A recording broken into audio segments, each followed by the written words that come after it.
Good evening, everyone. Thank you so much for braving the rain. I know it's a little gross out there, so we appreciate you coming out. I'm excited to welcome Tyler and Imani here. I think it's going to be a great conversation, and just thanks again. So I guess we'll just plunge right in. Let's see. Thinking about the South. You both have roots in the South, and Imani, you also traveled extensively throughout the region while doing research for your book, South to America. Can you both speak to why you think the region feels so ripe for analysis and discussion at this point in time, and also maybe how it feels to approach it from a place that is so personal? Should I begin? Well, first of all, it is just so wonderful to be here. This is an institution that I absolutely love and am often here when I visit Atlanta, and this exhibition is just absolutely breathtaking. So it's a joy and honor.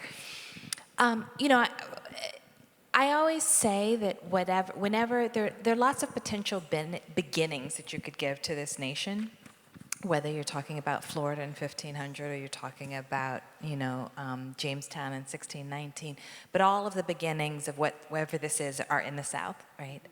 And the fundamental tensions and contradictions of the nation exist in the South. The wealth of the nation was built on the backs of enslaved labor in the South. And so as we find ourselves repeatedly in the midst of cycles of culture wars, the tensions between liberty and possibility and also exploitation and subjugation, it's always the core of where you find all of the questions. And then there's also the fact that this is the place of the greatest freedom dreams. Right? The sense of possibility and hope. And so for me, to tell stories of the South are actually to tell the stories of both the greatest difficulty and the greatest beauty of our nation. Yeah. Thank you, everyone, for being here. And we have to recognize that we are in the presence of the brilliant Imani Perry. And, I'm so thankful that she said she accepted to be here with us tonight, came all the way from Boston. And for me, it's much of the same. It's that idea of, it's kind of locating or, visually locating for me as a photographer, those sites between, beauty and devastation that have kind of always been there and that kind of always are there when we really think about this prism or this conversation of Black representation in photography. That being the remit of my practice, being from here, it's like breathing air. It's like drinking water. It really is, as I have now lived in New York for 11 years, it's only with the hindsight and the clarity, I think, to be able to stage a show here in the museum I grew up going to be able to stage a show in the city for the audience of people that understand deeply the things that really don't even need to be said, but that we're going to get into today. All of the dynamics of the South, our relationships to land, to landscape, as Imani was saying, those profound and thorny and really difficult and sometimes violent histories. In spite of those things, there's transcendence, and there's the capacity for a lot of wonderful cultural survival and even the sublime. And so I think my photographs are kind of attuned to all of those frequencies in a way. That makes sense. And I think when we look at your photographs, you can feel that personal touch coming from it. I think of, it just went by, but Riverside scene, the sort of aura coming out of that image, it feels like humidity and sunshine to me when you look at that. So alternatively, a viewer or reader of either of your works doesn't necessarily have to have any familiarity with the South. They don't need to be from here. What do you hope your work can translate to someone who doesn't know much about the region, or maybe perhaps even has misconceptions about the region is? Oh, so much, right? I certainly the sense of dignity and grace and elegance. It's part of why Tyler's work resonates so deeply with me, the sense of imagination, right? that I think, you know, the characterization of the South in much of the rest of the nation is that this is the, you know, it's that other different place than the rest of the country, right? It's you know, that place, and it's really the South is made to carry this, to bear the sins of the entire nation, right? Even as everybody, all the rest of the nation, much of the rest of the world, reaps the benefits of what is made in the South, right? And so, to me, to train our eyes on it with a kind of care and sensitivity is really important. And it's not, I mean, I started, for me to write the book was, I began as a sort of, I had a defensive posture, and then it developed into just wanting to be very sensitive with the portraiture, right? And it feels that there's so much in the way of resonance. I think, you know, I see Tyler's work and I think, well, that's what I was trying to say, right? But there it is, right? With so, I mean, as you were just saying, the sensory piece is just phenomenal. Where I mean, I can smell the grass. And some of the, you know, and my, you know, the way your eyes water, in particular here in Atlanta, like my allergies are always most intense here, right? Your eyes water with and the, you know, and the scent of the water and the mud and all of the sounds. You can imagine that, like the sounds of crickets, like are coming off the images, and so it's that, right, that. Yeah, and I think that like going off of that and responding to that idea, like all those sensations are there, you know, and they're laying underneath, and they speak to a larger, like you said, characterization. You know, there's a typology, there's a geography, there's an idea, there's a picture in people's mind of the South that is almost this like, you know, and this is maybe coming from me. You know, we're sitting in a room, people who live here, or maybe don't, but are somewhat familiar. But you know, after living in New York for 11 years, you start to understand that people really see it as this spooky place. Right. You know, it's this place that's, oh, well, we're different than they are. And so that's, I think, what you're getting at, Imani, and what you write so beautifully about is that it is very much not the case. You know, it is very much not the case that there's some different, you know, my hands are clean. I had nothing to do with what happened in the South, or I'm very different as a Northerner. You know, being in New York, I hear that all the time. Well, what's it like down there? And right. you know, and to make my work about that, you know, as someone who travels extensively, someone who exists in sometimes the context of very, you know, rarefied, you know, magazines, you know, context or fashion context here or abroad, like to really center this place that I'm from, I think feels very important. And I would just say that, like, yeah, I'm just thinking about that. I'm thinking you're so brilliant at writing about how there is not that distance that people have in their mind between the South and the rest of this country, that there is really, the root of it is here, and that so many of the dynamics that play out here are reflective of what's going on everywhere. And perhaps you could open that up to a larger Western world context as well. There could be a book, South to the Globe. You know, there could be Absolutely. that as well. I'm glad you bring up the point about also sort of how you exist in this international context with your work, because I think, to me, as also a local Atlanta person, that, you know, it feels good that you do rep Atlanta and the South so much in your work, regardless of where you are. I think sometimes people shy away from that, so it feels always nice to see that.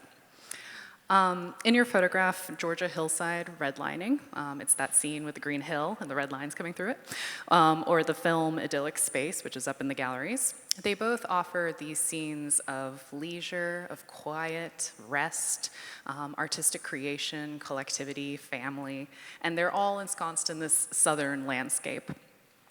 This, I think, draws the viewer into the scene, but then you're also introducing these underlying conversations about the histories of redlining or historical exclusion from that very landscape. Can you speak a little bit to that aspect of your work, and then also perhaps how photography and film are so well suited as media for that? Yeah, well, I think that, you know, just to that first point about, again, the sort of the perceived regionality of the South, and that idea as a contemporary artist, you know, that cross to bear, like, I'll just say one more point on that, which is, you know, being raised in the sort of lineage first of filmmakers and studying film and television and learning under a lot of great professors in New York and New York University, I was always taught that, to be more specific is to be more universal, and you see that manifesting in the greatest works of art we've experienced, the greatest works of film. I'm thinking about Bong Joon-ho's Parasite, a deeply Korean story, but that managed to win triumphantly the Best Picture at the Oscars and transcend. There aren't these, to be more specific is to be more global. And so I want to challenge to any artists in the room or makers or people who think about making that, not shying away from those roots, not shying away from the things that make you who you are.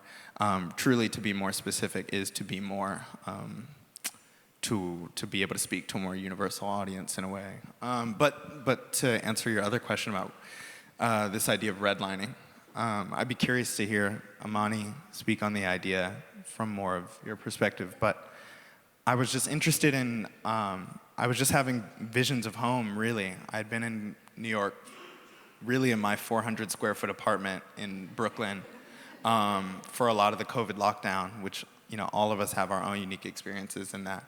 And I hadn't been home to Atlanta at that point in maybe over a year. And I hadn't seen family, and I was just having visions of wanting to see collectivity within the landscape of Georgia, plurality, so multiple experiences happening in one image.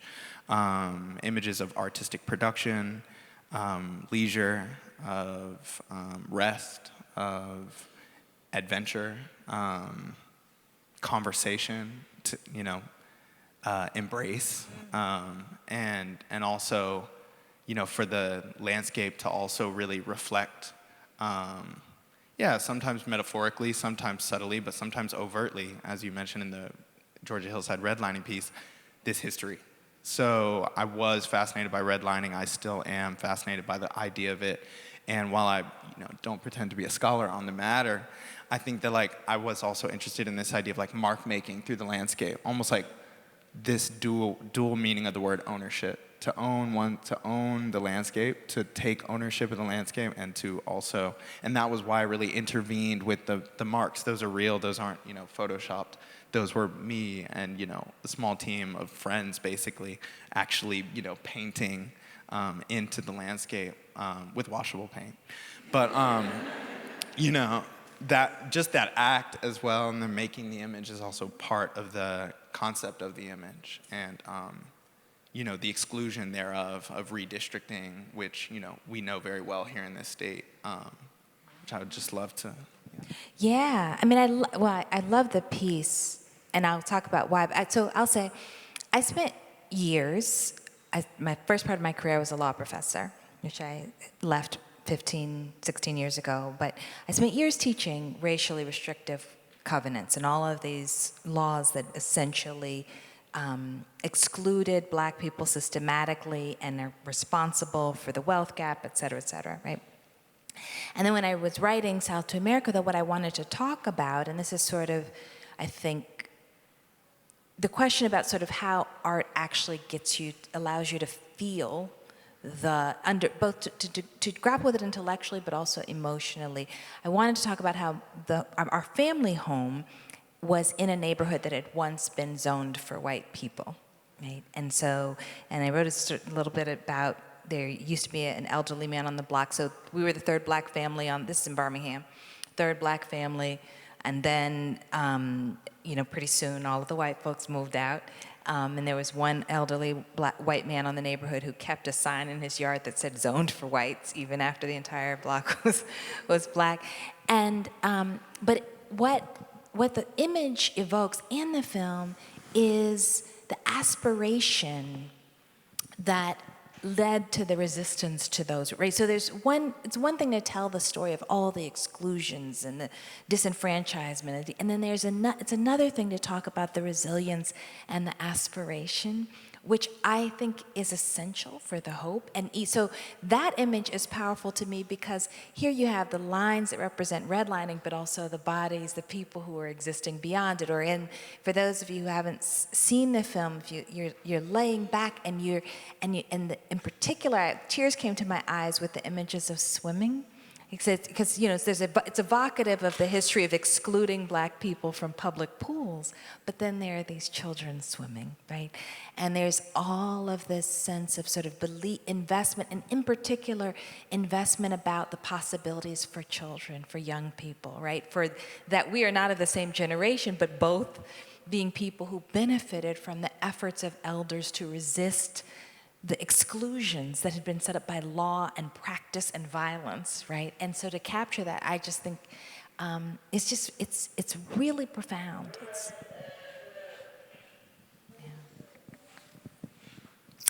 I think riffing off of home, in South America, you talked about the importance of your family home, or quote, home house, as an origin point for your journey. And Tyler, you've talked beautifully during a couple of our tours about how living rooms with family pictures displayed are actually the first exhibitions and the first gallery spaces that we know. Can you expand on the importance of everyday family snapshots and portraits for you and also for your work? Yeah, absolutely. That is kind of what started a lot of my thinking about some of the work in the show. There's this grappling with the outside, with landscape, and then I started to turn my focus and efforts towards the interior, how we style our homes, how we fashion our homes, how that is a reflection of who we are, but also who we aspire to be, and how the way we situate photography in our living rooms, in our front rooms, the rooms that contain the things we almost don't touch but present for others, are such a profound site for, understanding personhood, for a construction of identity.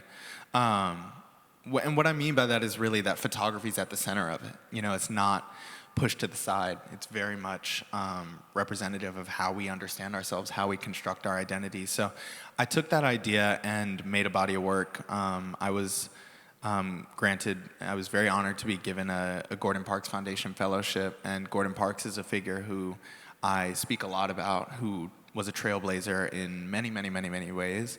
And what can I say? When I was given that fellowship, I started to think about how he depicted family, how he traveled the world, whether it was young families in Brazilian favelas, or whether it was in Harlem or in Alabama. He had a particular way. There's a lot that has been said and made about Parks as a socio-political photographer, and not a lot that's been made about him as an artist. Not about him understanding the form, understanding the art form of making a very powerful, moving portrait that hits you here. And I think that I looked at those and felt that and wanted to evoke the same, but in the context of almost these installation-like objects, these constellations of how we understand photography within the home. So in the exhibition, you see photographs cold mounted onto aged mirror. You see frames that I've labored over, that that are carved with engravings, that are laser cut, that are almost serve as these love letters both to the people in the photographs, but you could imagine love letters that were sent to other family members within the home. And so I'm just kind of thinking through all the ways that we in our daily lives use photography to construct who we are, who we think we are. Absolutely. And I do think also when you're in the galleries, there is a sort of warm feeling from the exhibition. And I think a part of that, especially in that last gallery, is those handmade frames, which I think we should just all give you credit for. But they feel like, a larger size of something you would see on your dresser at home. So you're really giving it that kind of personal feeling in the gallery. And also great point of the front room is often the one you don't touch, much like a gallery. So yes. Yeah, I mean, what you were saying about Gordon Parks just hit me, because the other thing people don't talk about with Parks is that he was a fashion photographer. And what you were saying about his attention to the form, those 1956 Alabama pieces, one of the things, I mean, they're part of what's extraordinary about them is that you actually see how attentive he was to the elegance that people had adopted, and that elegance is a strategy of resistance, but then also the interior spaces of home, in those contexts often very, the homes are spare, but the attention, and so there's something that he captures culturally and it's a different, you are also capturing something culturally with the preciousness of the interior space, right? The composition of the home as actually something that's particularly significant, coming from people for whom home was elusive for so many generations, right? So to be able to have a home, to be able to engage in, in sartorial elegance, to be able, that and it's something even, and to say it's an act of resistance is almost trite, right? It's more than that. It's as you said, it's self-creation. Supernova. Yes. Yes. Like beyond, this planet's, It's will. right. So, and so, that's what we're trying to get at. And, I'm thinking about that Gordon Parks photo, which I wish we, could throw into the presentation right now, but of two young girls in basically their Sunday's best. I mean, the hair is done. Yes. With the one with the blue dresses? Where Is they're that the one? walking into the water. Oh, yes. But Okay, that's different, yeah, yes. and they are, but but you're also devastated because the house in the background is it is falling apart, But regardless of that, these two girls, and they're walking into muddy water. The water is brown. Really, you're not sure like quite where we are and what kind of play happens here, what kind of experiences happen here, what lives they've lived, but they're carrying themselves exactly how they want to be. Thinking about fashion and dress, going back to that Riverside scene that I was talking about earlier, I think with that, you have a very specific way of using the dress and the outfits in the people who are posed in your images. And in the people who are closest to you in that image, they almost look like they're dressed timelessly. They could be in any era. Can you talk just a moment about sort of how you pay attention to, or do you direct how people dress in your works, how you pay attention to that? Yeah, it's something I leave a little bit ambiguous, but also it's something I do, yes, obviously, do with the sort of experience I have as a photographer working in fashion. Having that obsessive eye for clothes as a tool that we all employ to convey, communicate, express, ideas about who we are, that plays a role in all of this portraiture. The idea that, working with friends who are in styling, working with composing dress, working with a sense of formalism to some of the clothes in the show, that makes the characters, that makes these people that I'm collaborating with. Sometimes they're staged scenarios, sometimes they're found, sometimes they're between staged and found, where I work with families to make a series of images and something new comes up that I totally didn't plan for, or someone just gives a look in a particular way that ends up being more special than what I could have expected. So that's the joy of photography, is the discovery and the collaboration. And all these images are made in deep collaboration with the sitters, of course. And that level of consent is really key to my project, my practice. But also, collaborating with people from my industry as well, from fashion, to really create character. Mm-hmm.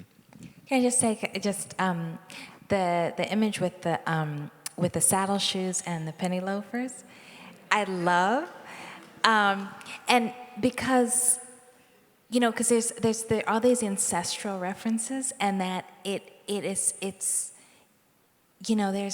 a sense of history and inheritance just with those shoes, right? Like times it's similar to the clothesline image, right? That there's these motifs from the past that we carry with us, but then there's also all of this futurism, right? There's all this imagination, speculative. So that timelessness that you're talking about, and it's part of what it means to live, right? Right, to be, is that we're always engaged with past and possibility. Yeah. You spoke a little bit about Gordon Parks, but are there other people that you find particularly inspiring personally, historically, artistically? Well, I'm sitting with two people I find very inspiring, and I have to say, like, We didn't pay him for that. and there's many. My practice is really like about research first. Meeting Deborah Willis was a big foundational, almost, earth-shattering moment. I was, again, a film student who became converted as a sort of photography lover.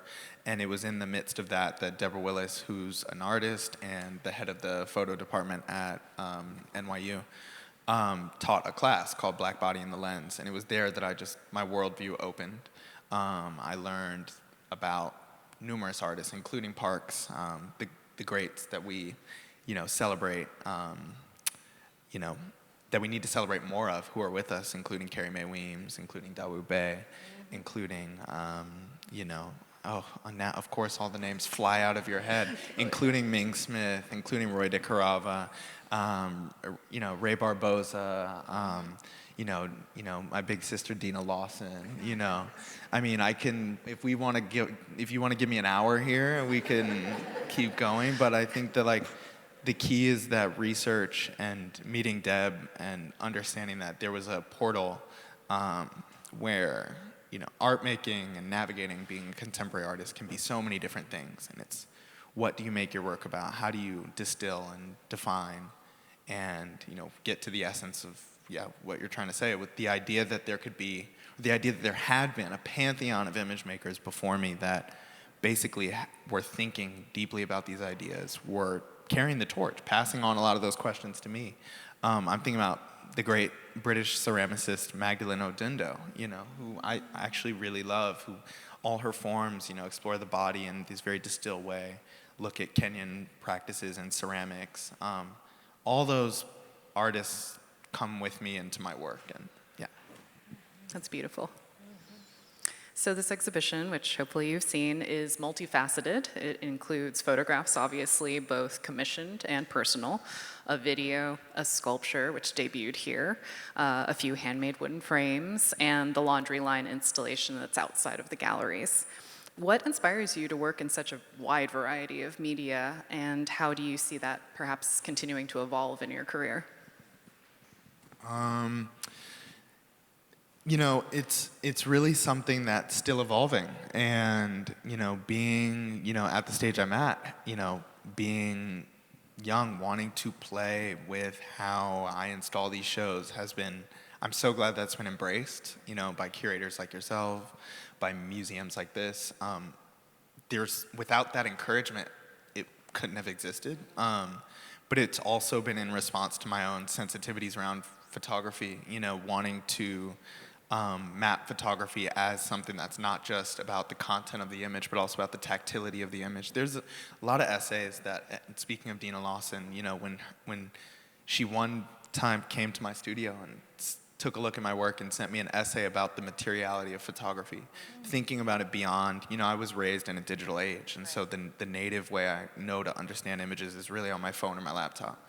And that's mostly how we all experience images now today, and it's a wonderful way to look at images. It's not a bad way in any sense, but when we're talking about, really like storytelling, when we're talking about object making, we're talking about not just the content of the photographs, but the tactility of the object, the way it's installed, how those things matter just as much, really, as what the photograph is, and trying to really have that conversation in a current day context.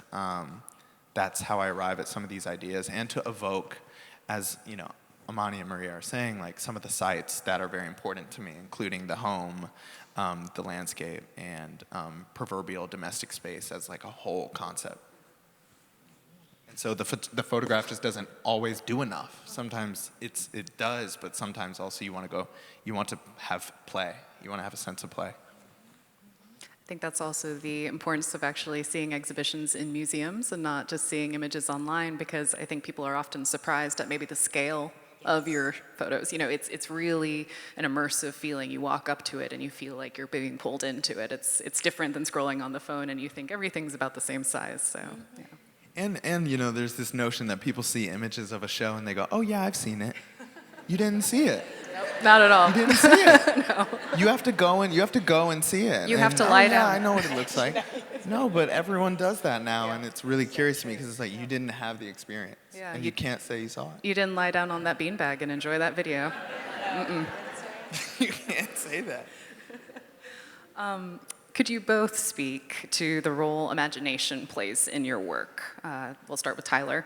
You're creating and staging the scenes in your photographs. How do you visualize those scenes? How do you begin? And does that approach differ whether it's a personal photograph or one that is commissioned?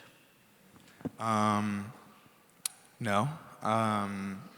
The idea of commissioned work is a really lovely space to play in, I find. It's something I really lean into, and you know, I've had conversations again with photographers like Dawood Bey where, he tells me stories about his origins in photography.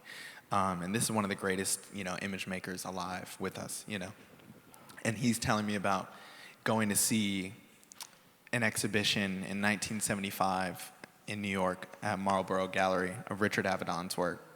And he's saying, Richard was really looked at as basically a dilettante, because of his work as a fashion photographer, because of all his success with Harper's Bazaar, shooting iconic Calvin Klein magazine ads. He was never, really looked at with seriousness by curators at the time, and we're talking 50 years ago. So there's an uphill battle to be fought when navigating the commission spaces that I operate in and the sort of quote unquote, I want to put it personal work, because what work is divorced from the personal. Absolutely. Right? And, that I feel so lucky to be alive now because that wasn't a consideration for me. For Dawood, he had to make a very clear distinction. And for fear of a curator seeing that he did something, God forbid, with Vogue magazine, or that he did something, God forbid, even with the New York Times magazine, that would be crossing a boundary. That was the perception. That would not allow you to, show in a gallery or a museum. And, now I'm really trying to push harder into doing both, because they allow you a lot of expressivity. They allow you a lot. The constraints of commission work can sometimes be so actually freeing, because you're given a remit, you're given a subject, you're given something to respond to, and to bring your own perspective to. That's what we're doing. And yeah, so I got on a tangent there, but I really wanted to talk about that because that's important to me in my practice. And so a lot of the photographs here and in this show and in a lot of my shows are always pushing that narrative as well. And yeah, in staging my scenes, it's this idea of loosely staging them. My process is not one of storyboarding or prescribing or dictating, but it's collaborating. It is working with these people to find moments that feel exciting. And it's, being open, really. And I would just start with the imagination process starts with being open.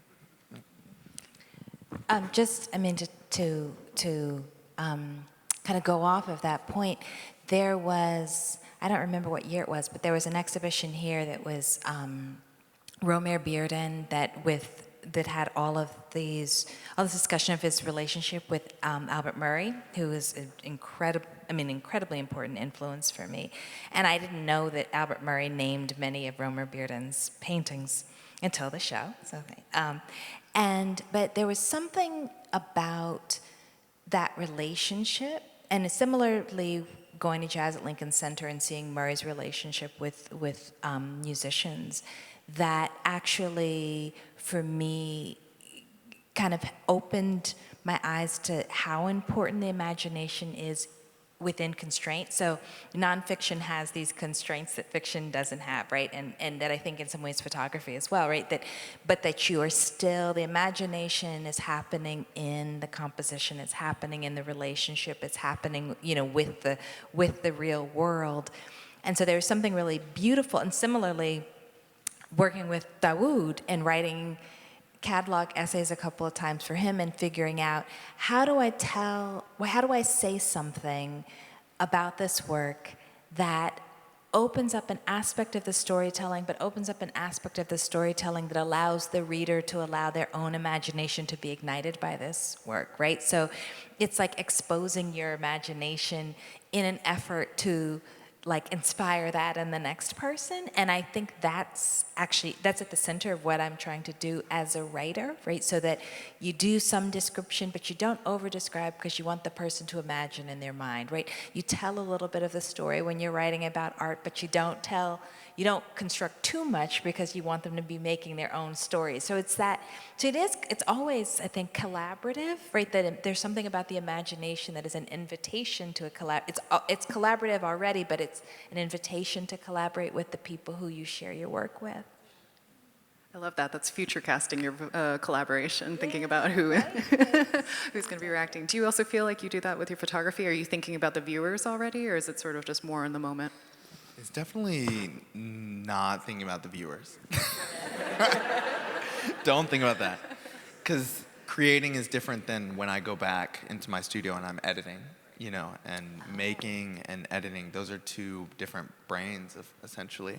And then, of course, I try to really separate creating from analyzing the work. And when I'm making, when I'm photographing, it's really a flow state. It's almost things having to do with composition, things having to do with moments, finding, investigating, being almost like a detective for something. And I don't know if that answers your question. It does.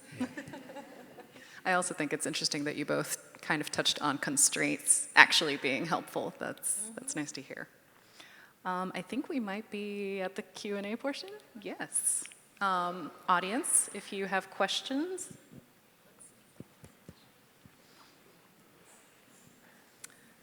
Okay. First one, for Tyler. When you think of your beginnings in editorial and fashion photography versus now, what advice and tools would you give to someone interested in what you've learned thus far? Ooh, there's a lot to dissect there. Editorial photography, as I was just thinking about it, I have to go back to thinking, what would Dawood Bey's Vogue cover have looked like? And why is that such a, why was that such a scary thing for curators at the time to think about? I really want to see that. But no, sorry. So and then telegraphing forward to editorial photography, it is a really wonderful playground. Editorial photography, and I think for me, at the root of it has always been casting is everything. Who your subject is, whether it's a known figure, whether it's an unknown figure, whether it's someone that is your very best friend, your muse, always keeping those cast of characters with you like a movie. Directors who return to certain actors. I really look at it as that way, as those players and those people that you keep close or what keep your voice you. Was there another dimension to the question? What advice would you give to someone who is interested in maybe pursuing the same field?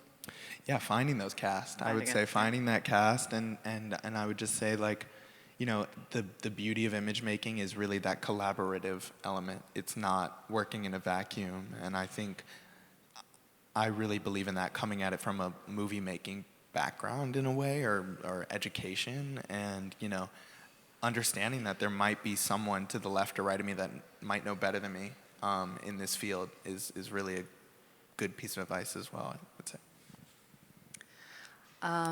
How did your experience photographing with Vogue, especially working with Beyonce, influence your perspective on the fashion industry and its portrayal of Black beauty?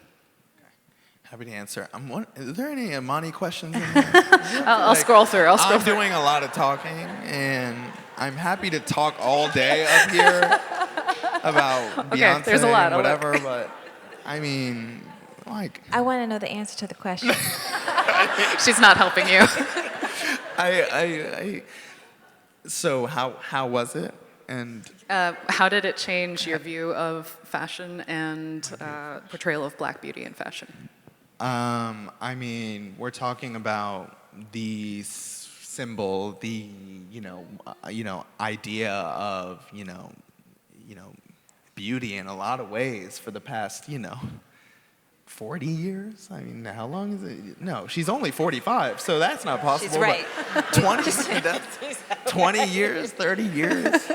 So we're talking about an incredible figure to be collaborating with. So that moment, again, talk about ground-shattering moments when you're talking about someone who has a work ethic like that and someone who has a collaborative spirit, isn't walking in with guards and walls, but is walking in open to a young photographer's voice. Yeah, my whole perspective shifted afterwards, and the idea that any other collaborative experience should be anything less, I think, was what I walked away feeling like. And but truly, I think that someone that amazingly experienced, who has been seen in just about every way you can see a figure, photographically, be open and committed to seeing herself in a new way. Whether it was her, we were really fixated on the hair. It was really wanting the cornrows that are not perfect, that had maybe been worn in for a week or two, that you just didn't have the time to go get them redone, and that lived-in element to all of the images, that could be an idea of glamour, because that's what Vogue is. It's taking up this idea of what is glamorous, what is beautiful, what do people find important. That's the brand that they've built, and that's the conversation. And she wants to do her hair like that on the cover is huge. That she's open to that I proposed that, and that she wants to go there. And that is really, that was, like I said, that was the shift. So. That's perfect. Okay, Imani. I'm a poet, and I was wondering, what advice do you have for balancing the art of language with the need to communicate complex ideas or emotions? Oh. I can go back to Tyler. I mean, it's right. No, it's a beautiful question because it's the work, right? It's the center because the function of language is communication. But so often, I think particularly when we get in our jargon or we get in our fields, right, our language becomes more and more remote from the goal of communication. And so I think it's actually so I don't necessarily have advice, but the process of figuring out how to state complex ideas in a way, is like, as James Baldwin said, with sentences as clean as a bone, is actually, it's both the work of the art, but it also clarifies what you're saying, right? It makes you clarify the endeavor to yourself in the process, and ideally you find your own particular way of communicating the complex idea, right? So that you are it's not just the idea, but then you're the craft person in the process. Yeah. That's great. One for both of you. What are your hopes for the South, its people, and the future of the country? It's a small question. The audience really brought it. What are your hopes for the South, its people, and the future of this country? You can choose one part. I mean, it's, right, world peace. No, but Guys, who asked that question? Give Miss America answer. No, I mean, I do think there's so much beauty, and it's kind of just plaintive beauty. And the importance of the human. I just wrote a piece on Substack about how I'm having trouble being in Boston because people don't I'm saying hello to everybody, good morning, and nobody says back to me, and so I've sort of. But I mean, to take that if that kind of tenderness and grace with each other could actually translate into policy, could actually translate into people being able to have a living wage, could actually translate to being decent house, right? That to carry that in how we treat each other broadly, that's my hope. And also, this is going to sound weird, but to democratize beauty, right? So that all the elegance and beauty, if we could all partake in it, the sweet part of life, if we could just be more accessible to all of us, really. That's great.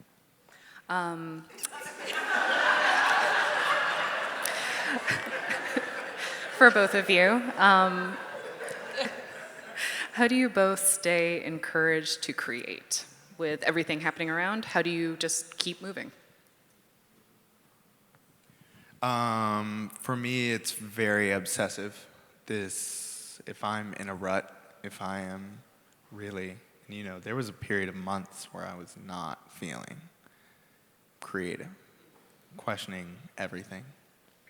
And it's always about going back to just looking more, looking harder, looking elsewhere, looking even back at things that you overlook, because that's when you're thinking too hard, or at least I'll speak about myself, that's when I'm thinking too hard about that, an enlightened idea has to come from the most difficult place. Sometimes it comes from a movie you watched when you were 10 years old, and it struck you then, and it strikes you again now in a different way.